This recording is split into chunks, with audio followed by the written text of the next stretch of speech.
Hey everybody, welcome back from northern Arizona. Things are going real good here. The monsoons are doing great.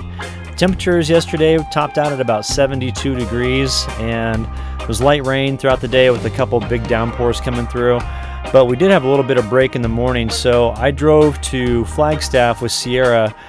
We wanted to just get some groceries and kind of restock our supplies before the next round of storms came in. And we stopped off at this really great place called Pines in the Parks. Yeah, Parks in the Pines up in Parks, Arizona. It's a really great general store, and they've got these awesome sandwiches, and they've actually got really good breakfast too. Then we rolled into Flagstaff, checked out the hockey pucks for avocados, decided to pass on those. Ended up getting some sweet potatoes because I'm on that diet kick trying to gain weight with the workouts. Stopped off at a store that sells special types of flowers. Went by the university, said what's up to America's future, and then we made a little stop in REI. And I tell you what, the people that work there are fantastic. They just treated Sierra like an absolute star. So let's check out how she was received when we walked in the door here. Hang on.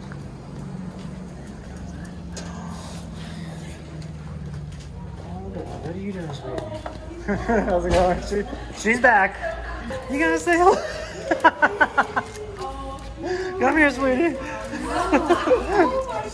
She's back. This is little Sierra. Oh my gosh, that's my name. Oh, that's your name? Sierra. Oh, cool. Did you have a chance? Oh, yeah, definitely. Sweet potato blueberry Oh, okay? yeah, definitely. Come here, hey. Come here, girl. Do you want Come here. treats? Too excited. She's The so little much fun. crayons? Yeah, she's been like this since day one. Like, come on, play. Come on, girl, let's go. Come on, let's go over there. Go get her. Go get her. All right, hey guys, real quick, I want to show you something with the hot tub here. So there's been some questions about how the physics of it works and the reason why I use a pump here. And so I wanted to take the pump off and show you what happens and the popping sound that happens when the pump is not circulating the water. Because the way that this works here, I've got 50 feet of coil, and it's just a lot of distance for the air, or for the water to be pulled in with physics. It's a lot of distance for it to travel with 50 feet. So what happens is it gets trapped inside there and starts to boil, and then it pops on both ends and it shuts down the water transfer. So you have to have the fire going really, really low in order for that physics to work. And if you do that, it takes about 10 hours to warm up your tub, so it's not effective. So that's why I use a pump. I'm gonna take it off here. I'll show you what happens. So we're gonna wait a little bit.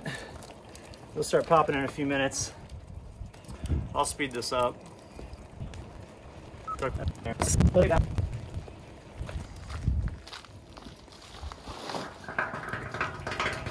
right, there we go. So I want to show you what this looks like here. Okay, so it's popping in from the top, and what happens is you can see how it's popping here. Now it is hot coming out, but it's not really pumping out a bunch of water because it's just boiling. And so what's this doing right here? It's creating a little bit of hot air, but you don't want to have that going all day out here. I mean, that's pretty loud. And so that's why I use a water pump. And there's been some questions as to the positioning of the water pump. So let me show you real quick. So with the positioning of the water pump, the reason why I put it up top here is just with the physics. I've noticed that when I put this in, okay, let me get this going real quick. We'll get this flushed out. So always make sure the water comes out of the pump first before you put it into the top hole there. But now what we're doing is we're pushing the CO2, so it's going to pop in the bottom one. So it'll pop here for a little bit, and then once that's pushed through, that'll stop. And once it's normal, that return to normal. So there it's returned to normal. We're good to go.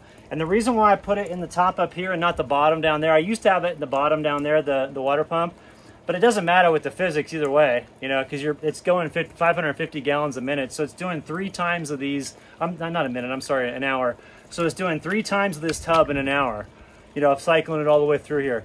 And so when you have it up top, the hot water goes to the bottom, and then with physics, the hot water rises, And so I noticed that when I had it over there, the top of here would get real hot, and the bottom would stay cool. And so I get in and be like, oh, it's not that hot because I didn't mix it up.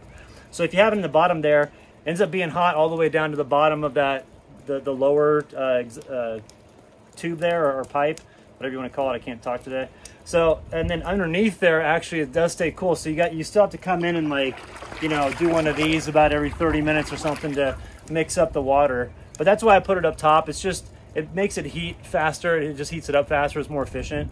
And it works well. I mean, this is like a $15 pump that I got it, you know, off Amazon. So I just keep it in here and then keep this covered, because it does help. It definitely helps to, you know, warm it up faster when you've got it covered like this. And this is just a billboard tarp that I use and works fine. You know, it's nothing fancy, but it's effective and does the trick. So anyway, that's a little information about the hot tub, because there have been some questions about it. And there's a lot of kind of BS that's on YouTube, like people saying like, oh yeah, you can do this 100%. You don't need a water pump.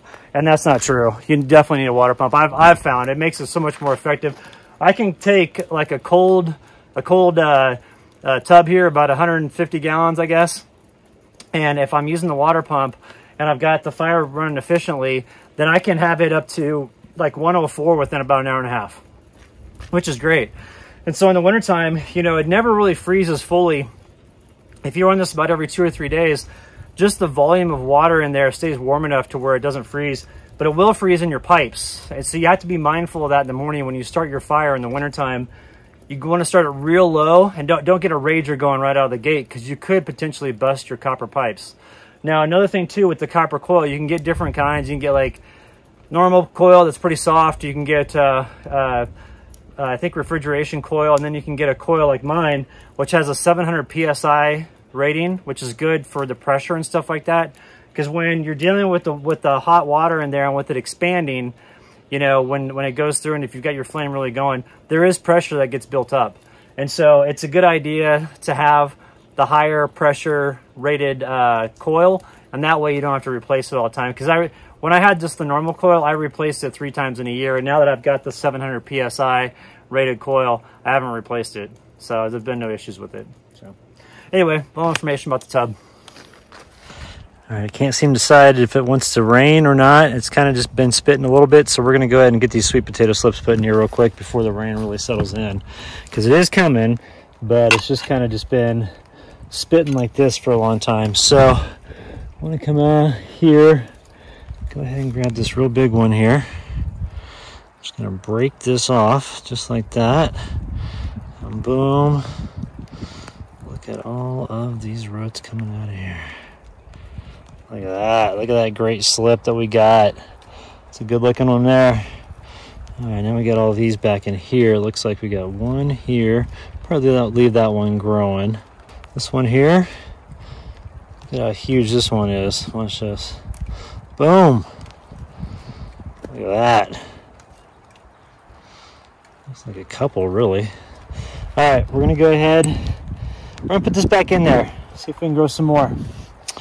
And get these slips buried down about 6 inches into the soil.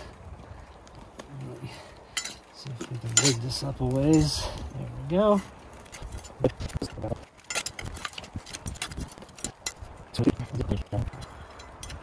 That's much better. All right, I think we're set. I'm gonna grab some water. Get them kind of put in there a little bit. Then 100 days from now, we should have quite a few sweet potatoes here. At least that's the hope. I'm gonna have to cover this because we're gonna start getting cold before, you know, November, what, 15th comes around. So, but we'll be in good shape. I'm excited. Putting a little cover over it here. All right.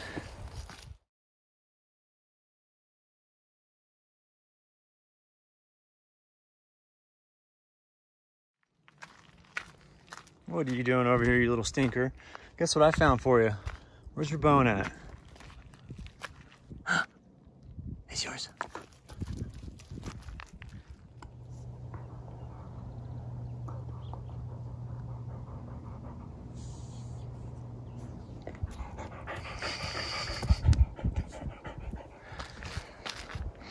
What do you want to do today? A little strawberry in there. I missed that one this morning when I came through and grabbed the few that were ready. I also want to cut off these runners because that tends to take a lot of energy out of the plant and away from strawberry production. So we're gonna pull this off. Look at this spider here, the little crazy little city he's made for himself. He's got a bunch of different insects that have been caught up in his web, and he's been taking them down.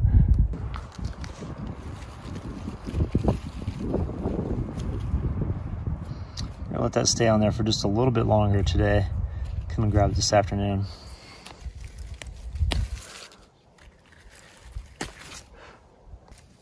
These little guys, I don't think they got enough water when they were sprouting, and now they're trying to catch up, so they look a little funny, but they'll still produce a strawberry. Oh, there's one right here. It's a tiny little guy. Not quite ripe yet. Sweet red pepper plant's looking good. This is sweet red bell peppers, so everything's looking solid now that the calcium is in the right, kind of like the right level for it, because it was the fruit or the vegetables on here were starting to wither at the bottom, and this one's coming back. But it shows what it kind of was looking like right there. But looking a lot better now. Very healthy looking. Both of the fern plants are looking really good. Well, all three of them. There's three actually. There's two over there and one here, so we don't have to do anything with that. So I think we're all set for the morning here. It's a pretty nice day. It's actually probably about 70 degrees right now with a light breeze. So I think what I'm gonna do, I haven't been sleeping that great lately, and I'm pretty beat, and I think this hammock is calling my name. So I'm gonna be chilling here for the next couple hours, just kind of hanging out. What's nice is the way that I cut the trees up here is that I get pretty much shade all day. It tracks over this really well to where you can chill out here even if it's sunny over in these areas, and you never get sun here. So love this hammock. The views are great, and it's nice and peaceful out here. So y'all have a good day, and we'll catch up to you probably tomorrow. I'll have another video probably ready for you. If not, I'll have one on Friday. All right, thanks a lot.